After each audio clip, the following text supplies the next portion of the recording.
नमस्कार विद्यार्थी मित्रांनो, तुमच्यासाठी आज एक नवीन अपडेट घेऊन आलो आहे, जे की तुम्हाला स्पर्धा परीक्षेसाठी जे मानधन शिष्यवृत्ती मिळणार आहे महाज्योती, BRT, TRT, RT संस्थांमार्फत.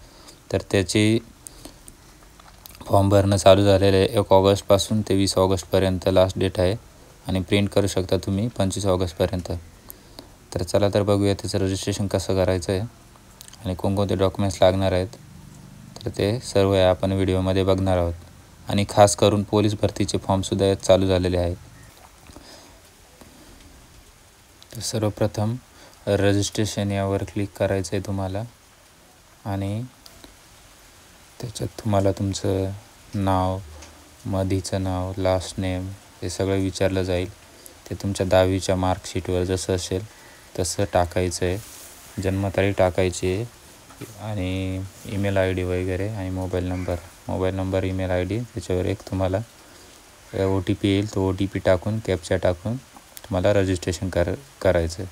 अशा प्रकारे तुमचं रजिस्ट्रेशन झालेलं असेल आणि तुमचा जो रजिस्ट्रेशन ID आहे तो तुमचा ईमेल ID असेल, लॉग इन ID आणि पासवर्ड ही तुमची जन्मतारीख असेल. तुम्हाला चेंज करायचं असेल तर चेंजचा नंतर ऑप्शन येतो आहे. तर लॉग इन करायचं आहे. त्याच्यानंतर तुम्हाला पुढची माहिती विचारली जाईल. तुमची आधार कार्ड नंबर लागेल.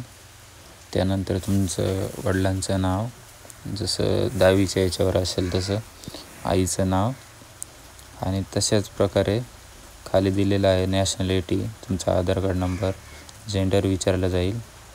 त्याच्यानंतर विवाहित आहात की अविवाहित आहेत, मॅरिड अनमॅरिड, तुम्ही नाव चेंज केलं आहे का लग्नानंतर वगैरे असं काही ते, आणि कोणत्या संस्थेत फॉर्म भरायचं आहे ते सिलेक्ट करायचं आहे तुम्हाला, TRTI वगैरे, आणि स्कीम कोणती निवडायची, UPSC, MPSC कंबाईन, त्याच्यानंतर आहे IBPS, नंतर SSC police training program, staff selection commission, military and paramilitary training. तर पोलीस भरतीचा ऑप्शन आलेला आहे मित्रांनो. ज्यांना पोलीस भरती करायचं ते पोलीस भरती निवडा आणि खास करून कास्ट व्हॅलिडिटी ही विचारली जाते, तिथं येस करा आणि खाली तुम्हाला कास्ट व्हॅलिडिटी नंबर विचारला जाईल. तुम्ही जर तिथं नो केलं तर तुम्ही यासाठी पात्र नाही आहात असं तुम्हाला तिथं नोट येईल. तर मित्रांनो, व्हॅलिडिटी त्यांनी कंपल्सरी केलेली आहे. तसेच कुठून तुम्हाला डेट टाकावी लागेल, कुठून इश्यू झाली, डोमासाईल वगैरे, जातीचा दाखला आहे का, जातीचा दाखल्याचा नंबर टाकावा लागतो. त्याच्यानंतर उत्पन्नाचा दाखला पण विचारलेला आहे त्यांनी. उत्पन्नाचा दाखला आहे का तुमच्याकडं, असेल तर हो, आणि असल्या तर त्याचा नंबर टाकायचा आहे तुम्हाला. म्हणजे उत्पन्न दाखलासुद्धा त्यांनी कंपल्सरी केलं आहे. नो जर केलं तर तुम्ही या योजनेसाठी पात्र नाही आहात असा एक मेसेज येतो तिथं. तर मित्रांनो, या असे एक काही गोष्टी आहेत त्या तुम्ही लक्षात घ्या आणि फॉर्म भरा. थोडेच दिवस बाकी आहेत, तर लवकर फॉर्म भरा. त्याच्यानंतर मुदत वाढेल की नाही वाढेल हे काही सांगू शकत नाही. वाढलीच तर तुम्हाला अपडेट दिली जाईल. त्यासाठी आपल्या चॅनलला सबस्क्राईब करून ठेवा.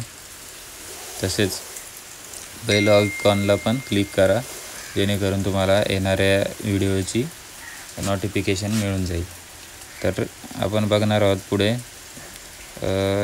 ह्या योजनेसाठी तुम्हाला कोणकोणते डॉक्युमेंट्स रेडी ठेवायचे. इन्कम, जात पडताळणी, जातीचा दाखला, त्याच्यानंतर आधार कार्ड लागतं तुमचं वगैरे. एवढं टाकलं की सेव्ह आणि नेक्स्ट करायचं आहे आणि झाला तुमचा फॉर्म भरून झाला.